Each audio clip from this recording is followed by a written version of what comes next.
భారీ వర్షాలతో అతలాకుతలమైన ఓరుగల్లు నగరం ఇప్పుడిప్పుడే కోలుకుంటోంది. వరద తగ్గినా ఇంకా బురదలోనే ఉన్నాయి కాలనీలు. ఇళ్లలోని బురదను తొలగించుకుంటున్నారు ప్రజలు. వరద ప్రభావిత ప్రాంతాల్లో సీఎం రేవంత్ రెడ్డి పర్యటిస్తున్నారు. వరంగల్, హుస్నాబాద్ వరద ఎఫెక్టు ప్రాంతాల్లో తిరిగారు. భారీ వర్షాలకు దెబ్బతిన్న ప్రాంతాలు, పంటలను పరిశీలిస్తున్నారు. సమయనగర్, పోతానగర్, రంగంపేటలో పర్యటించనున్నారు సీఎం రేవంత్. కాసేపట్లో హన్మకొండ కలెక్టరేట్లో మంత్రులు, ఎమ్మెల్యే, ఎమ్మెల్సీ, ఎంపీలతో కలిసి వరద ముంపుపై రివ్యూ చేయనున్నారు. సీఎం రేవంత్ రెడ్డి వెంట మంత్రులు పొన్నం ప్రభాకర్, సురేఖ, పొంగులేటి శ్రీనివాసరెడ్డి ఉన్నారు. వరంగల్ను యుద్ధ ప్రాతిపదికన పునరుద్దరించేందుకు అన్ని చర్యలు తీసుకోవాలని అధికారులను ఆదేశించారు. వరద ఎఫెక్టు ప్రాంతాల్లో బాధితులతో ప్రత్యేకంగా మాట్లాడుతున్నారు రేవంత్ రెడ్డి.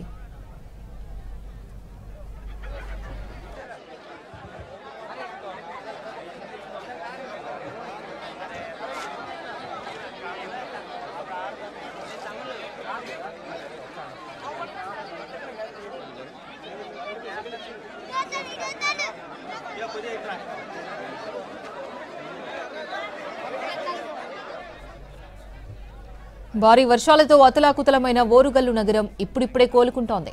వరద తగ్గినా ఇంకా బురదలోనే ఉన్నాయి కాలనీలు. ఇళ్లలోని బురదను తొలగించుకుంటున్నారు ప్రజలు.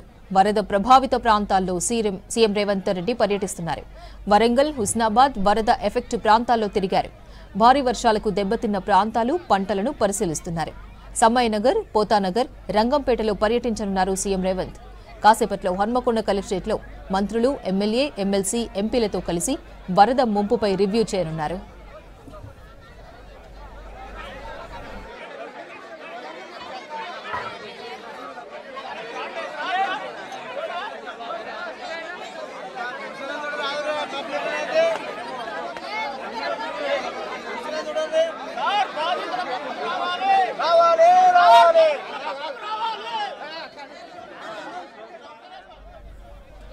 మోంతా తుఫాన్ ధాటికి ఓరుగల్లు ఆగమైంది. బుధవారం ఉదయం 11 గంటల నుంచి రాత్రి 11 గంటల వరకు కుండపోత వాన, ఈదురుగాలులకు జనం వణికిపోయారు. గురువారం ఉదయం ఎండ కొట్టినా వందలాది కాలనీలు, ఇండ్లన్నీ వరద నీటిలోనే చిక్కుకున్నాయి. వరంగల్, హనుమకొండ నగరాలకు ఎగువ భాగంలో ఉండే గొలుసుకట్టు చెరువులు ఒక్కొక్కటిగా పొంగుతూ అన్నీ ఒకటిగా కలిసొచ్చి సిటీ మీద పడడంతో నిన్న ఉదయం 11 గంటల వరకు గంట గంటకు వరద పెరిగింది.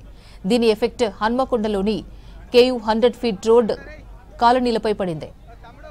ఎన్టీఆర్ఎఫ్ బలగాలు సహాయక చర్యల కోసం పడవలతో సిద్ధంగా ఉన్న వరద ఉధృతికి వారు అనుకున్న గమ్యస్థానాలకు చేరుకోవడం సాధ్యపడలేదు. దీంతో ఇండ్లలోకి నీరు వచ్చిన కుటుంబాలు స్లాబ్ మీదకు వెళ్లి బిక్కుబిక్కుమంటూ గడిపారు.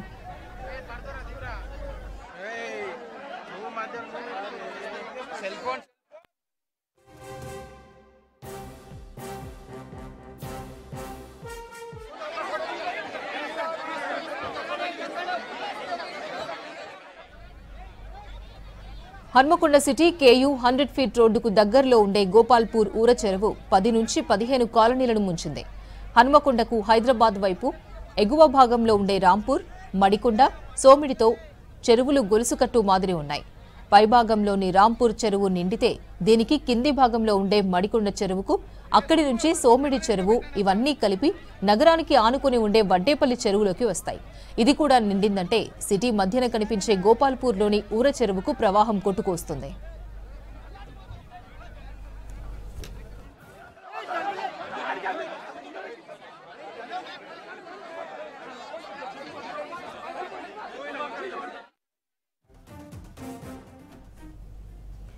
వానాకాలంలో వరుసగా 10 నుంచి 17 రోజులు వర్షాలు పడి పైనున్న చెరువుల నీరు ఇక్కడ వరకు వస్తే తప్పితే ఊర చెరువు మత్తడి దుంకదు. కానీ రాంపూర్, మడికొండకు దగ్గరలోని ధర్మసాగర్ దగ్గర బుధవారం అత్యధిక వర్షపాతం నమోదవడంతో ఒక్కో చెరువు పొంగుతూ వచ్చాయి.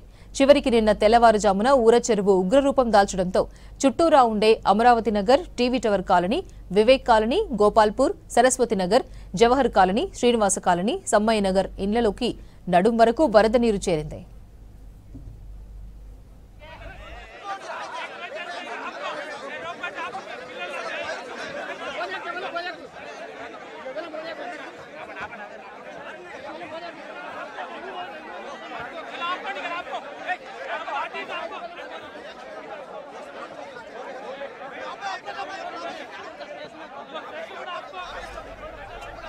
హన్మకొండ సిటీలో వానలు ఎక్కువగా కురిసే క్రమంలో కేయూ 100 ఫీట్ రోడ్డు చుట్టూరా ఉండే 30 కాలనీలు మునిగేవి. పైభాగం నుంచి వచ్చే వరద ఊర చెరువు నుంచి సాఫీగా నయీం నగర్ నాలాలో కలిసేలా నాలాను అభివృద్ధి చేసి ప్రస్తుతం 100 ఫీట్ రోడ్ కింద అండర్ గ్రౌండ్ డ్రైనేజీ ఏర్పాటు చేశారు. ఈ రోడ్డులోని తులసీబార్ దాటాక అమరావతి నగర్ దగ్గర చెరువు నీరు నాలాకు పంపే చోటు జాలీలు పెట్టారు. ఊర చెరువు పొంగితే ఇలాంటి ఎమర్జెన్సీ సేవల్లో ఇక్కడుండే షట్టర్ల వంటివి ఓపెన్ చేయాల్సి ఉందని నాడు పనులు చూసిన ఆఫీసర్లు, కాంట్రాక్టు సంస్థ చెప్పాయి. కానీ నిన్న తెల్లవారుజామున అప్పుడప్పుడే ఊర చెరువు పొంగడాన్ని గమనించిన స్థానికులు అధికారులకు సమాచారం అందించారు. దీన్ని ఏర్పాటు చేశాక ఇంత స్థాయి వరద రావడం ఇదే మొదటిసారి కావడంతో అక్కడికి వచ్చిన సిబ్బందికి దీని పనితీరు, తెరిచే విధానం పూర్తి స్థాయిలో తెలియలేదు. జేసీబీలతో తొలగించే ప్రయత్నం చేసినా అది తెరుచుకోలేదు. దీనికి తోడు లారీల కొద్దీ గుర్రపుడెక్క కొట్టుకు వచ్చి నీరు పోకుండా అడ్డుపడింది. దీంతో ఊర చెరువులో నీటి ప్రవాహం పెరిగి పలుచోట్ల కోతకు గురవుతూ కాలనీల్లోకి చేరింది.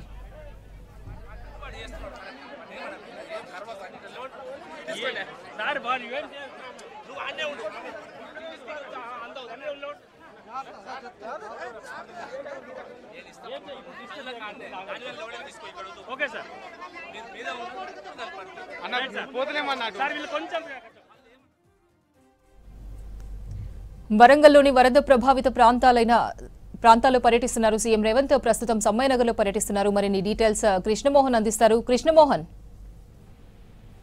అపర్ణ, ప్రస్తుతం ముఖ్యమంత్రి రేవంత్ రెడ్డి, అదేవిధంగా మంత్రులు పొన్నం ప్రభాకర్, కొండా సురేఖ, ఇతర ఎమ్మెల్యేలతో కలిసి ఆయన సమ్మయ్యనగర్ లో పర్యటిస్తున్నారు. సమ్మయ్యనగర్ లో ఉన్నటువంటి ఈ ప్రాంతం అంతా కూడా 2 రోజుల పాటు పూర్తిగా ముంపుకు గురైంది, తీవ్ర నష్టం వాటిల్లింది. ఇప్పుడే ముఖ్యమంత్రి రేవంత్ రెడ్డి ఇక్కడికి చేరుకున్నారు. కొద్దిసేపటి క్రితం వరకు ఏరియల్ వ్యూ ద్వారా మొత్తం వరంగల్ నగరాన్ని అంతా కూడా వరద ముంపు ప్రాంతాన్ని అంతా పరిశీలించిన తర్వాత ఆయన క్షేత్రస్థాయిలో పర్యటన చేయాలనుకున్నారు. అందులో భాగంగానే సమ్మయ్యనగర్కి వచ్చారు. సమ్మయ్యనగర్ లో ముంపు గురైనటువంటి ప్రాంతాలలో ఆయన పర్యటిస్తున్నారు. అక్కడ ఉన్నటువంటి ఇళ్లలోకి వెళ్తున్నారు. అక్కడ ఉన్నటువంటి బాధితులతోటి పరామర్శించడంతో పాటు వాళ్ళు ఎదుర్కొన్నటువంటి ఇబ్బందులను, కష్టాలను ఆయన స్వయంగా అడిగి తెలుసుకుంటున్నారు. ముఖ్యమంత్రి కూడా 2 రోజులుగా వాళ్ళు వరదతోటి జరిగినటువంటి నష్టాన్ని అంతా కూడా స్థానికులు, బాధితులు ముఖ్యమంత్రికి వివరించే ప్రయత్నం చేస్తున్నారు. అక్కడ ఉన్నటువంటి ముంపుకు గురైనటువంటి ఇళ్లలో ప్రస్తుతం రేవంత్ రెడ్డి వెళ్తున్నారు. ఆ ఇళ్లలో ఉన్నటువంటి వరద ప్రభావంతో ఆ ఇంట్లో ఉన్నటువంటి ఫర్నిచర్ కావచ్చు, ఇంట్లో ఉన్నటువంటి కనీస తినడానికి అవసరమైనటువంటి ఫుడ్ కు సంబంధించినవి కావచ్చు, అన్ని రకాల మెటీరియల్స్ అంతా కూడా తడిచి ఎందుకు పనికి రాకుండా పోయాయి. తీవ్రమైనటువంటి నష్టం వాళ్ళందరికీ వాటిల్లింది. ఈ నేపథ్యంలోనే వాళ్ళలో ధైర్యం చెప్పడం, భరోసా నింపాలి అనేది భావించారు. అందులో భాగంగానే ఆ ఇళ్లకు నేరుగా మంత్రులతో కలిసి సీఎం రేవంత్ రెడ్డి వెళ్లారు. ఆ ఇళ్లలోకి వెళ్లి అక్కడ ఉన్నటువంటి స్థానికులతో కూడా మాట్లాడుతున్నారు. బాధితుల కష్టాన్ని తెలుసుకుంటున్నారు. అయితే గతంలో చూస్తే ఈ ప్రాంతం అంతా కూడా గత 100 ఏళ్లలో చూస్తే ఈ స్థాయిలో ఎప్పుడు ఇంత వర్షపాతం నమోదు కాలేదు, తర్వాత ఈ స్థాయిలో వరదలు రాలేదనేది స్థానికులు చెప్తున్నారు. సేమ్ టైంలో ప్రతిసారి వర్షాకాలం వచ్చినప్పుడు లేదా భారీ వర్షాలు నమోదైనప్పుడు కొంతమేర ఫ్లడ్ వచ్చేది, ఈ ప్రాంతాలంతా కూడా మునిగేవి. ప్రతిసారి ఇలాంటి సమస్య ఎదురవుతుంది. దీనిలో ప్రధానంగా కూడా అండర్ గ్రౌండ్ సంబంధించినటువంటి ఒక నాలా కెనాల్ నిర్మాణం చేశారు.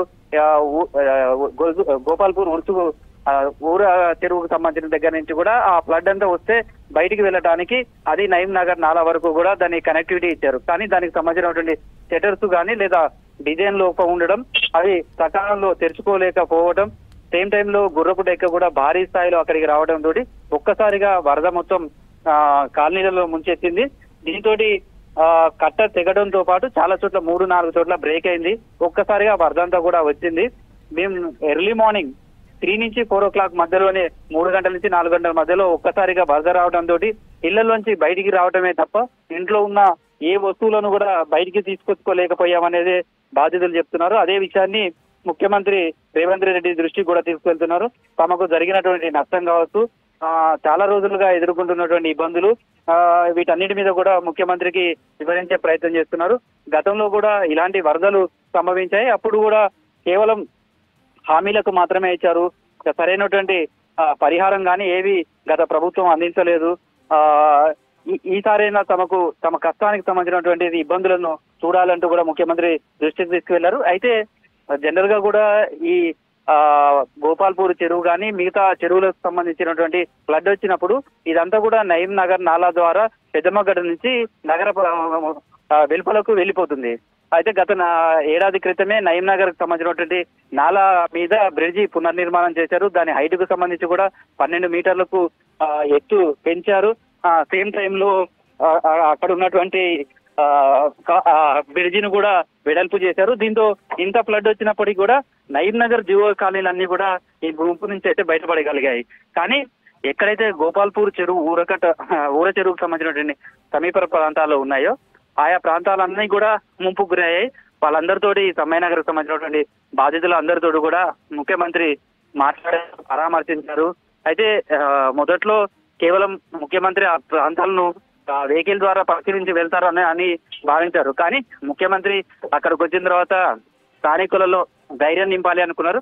అందులో భాగంగానే ఆయన స్థానికులతో కూడా మాట్లాడారు. వాళ్ళ ఇళ్లలోకి వెళ్లారు. వాళ్ళ దగ్గర ఉన్నటువంటి వాళ్ళు ఎదుర్కొంటున్నటువంటి పరిస్థితులను ఆయన స్వయంగా పరిశీలించి చూశారని చెప్పుకోవచ్చు. ప్రస్తుతం అయితే ముఖ్యమంత్రి పర్యటన సమ్మయ్యనగర్ దగ్గర నుంచి బయలుదేరుతుంది. అక్కడ ఉన్నటువంటి బాధితులతోటి మాట్లాడుతున్నారు. ప్రస్తుతం అయితే సమ్మయ్యనగర్ దగ్గర నుంచి మా ముఖ్యమంత్రి కంటే బయలుదేరి ఇక్కడ నుంచి వెళ్తారు. అపర్ణ.